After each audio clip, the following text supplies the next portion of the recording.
மகாபெரிவா திருவடிகளே சரணம். இந்த பதிவில் நம்மளுடைய பிள்ளைகள் நல்லா இருக்கிறதுக்கு பெற்றோர்கள் எளிமையாக வீட்டிலையே இருந்து என்ன செய்யலாம் அப்படிங்கிறது தான் பார்க்க போகிறோம். ரொம்ப எளிமையான வழி. எல்லா பெற்றோர்களுக்குமே இருக்கக்கூடிய ஆசை என்ன அப்படின்னு பார்த்தீங்கன்னா, நம்ம குழந்தைகள் நல்லா படிக்கணும், நல்லதொரு வேலைக்கு போகணும், அவங்க அவங்க இஷ்டப்பட்ட துறையில் நல்ல பேர் எடுக்கணும், நல்லா வரணும், நல்ல இடத்துல கல்யாணம் பண்ணி கொடுக்கணும். இதுதான் எல்லா பெற்றோர்களுடைய ஆசையும் இல்லைங்களா? நல்ல நோய் நொடி இல்லாமல் இருக்கணும், நல்ல ஆரோக்கியம் அப்படிங்கிறது இருக்கணும், நல்ல மனது இருக்கணும். இதுக்கு எல்லாத்துக்கும் நம்ம யாரை பிடிச்சிக்க போகிறோம் அப்படின்னா, விக்னங்கள் எல்லாத்தையுமே போக்கக்கூடிய விநாயக பெருமானை தான் பிடிச்சிக்க போகிறோம். என்ன செய்ய போகிறோம்? விநாயக பெருமானுக்கு ஒரே ஒரு தீபம் போட போகிறோம், அவ்வளோதான். எந்த நாளில் போடணும்?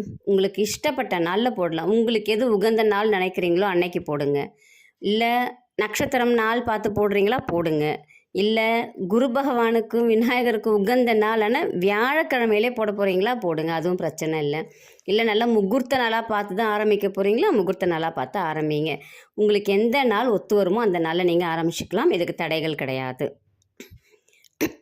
என்ன விளக்கு போட போகிறோம் அப்படின்னா, மண் அகல் விளக்கில் தேங்காய் எண்ணெய் ஊற்றி தீபம் போட போகிறோம். இதில் திரிங்கிறது தான் ரொம்ப முக்கியம். என்ன திரி போட போகிறோம் அப்படின்னா, வெள்ளருக்கன் திரி போட போகிறோம்.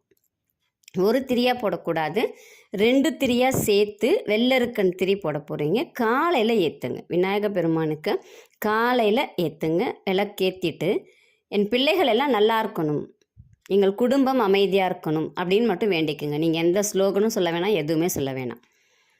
தேங்காய் எண்ணெயில் மண் அகல் விளக்கில் வெள்ளருக்கன் திரி போட்டு நீங்கள் ஏற்ற ஆரம்பிச்சிங்க அப்படின்னா கண்டிப்பாக உங்கள் வீட்டில் அப்படி ஒரு அமைதி இருக்கும், சண்டை சச்சரவுகள் இருக்காது, குழந்தைகளுக்குள்ளேயும் பிரச்சனைகள் இருக்காது. நீங்கள் எந்த குழந்தையும் அடிக்கவும் வேணாம், திட்டவும் வேணாம், அப்படி ஒரு மாற்றங்கள் இருக்கும். ஒற்றுமை அப்படிங்கிறது ரொம்ப அதிகமாக இருக்கும். நம்ம பிள்ளைகள் எல்லாருமே நம்ம சொல்கிற பேச்சை கேட்குற மாதிரியும் இருப்பாங்க. நல்லா இருக்கும் பிள்ளைகளுடைய எதிர்காலம். பெற்றோர்கள் செய்ய வேண்டியது இது ஒன்று தான். இங்கே உங்கள் பிள்ளைகள் நல்லா இருக்கணும் அப்படின்னு உங்கள் மனதார நினச்சிட்டு இந்த ஒரே ஒரு தீபத்தை விநாயகருக்கு மட்டும் போட்டு பாருங்கள்.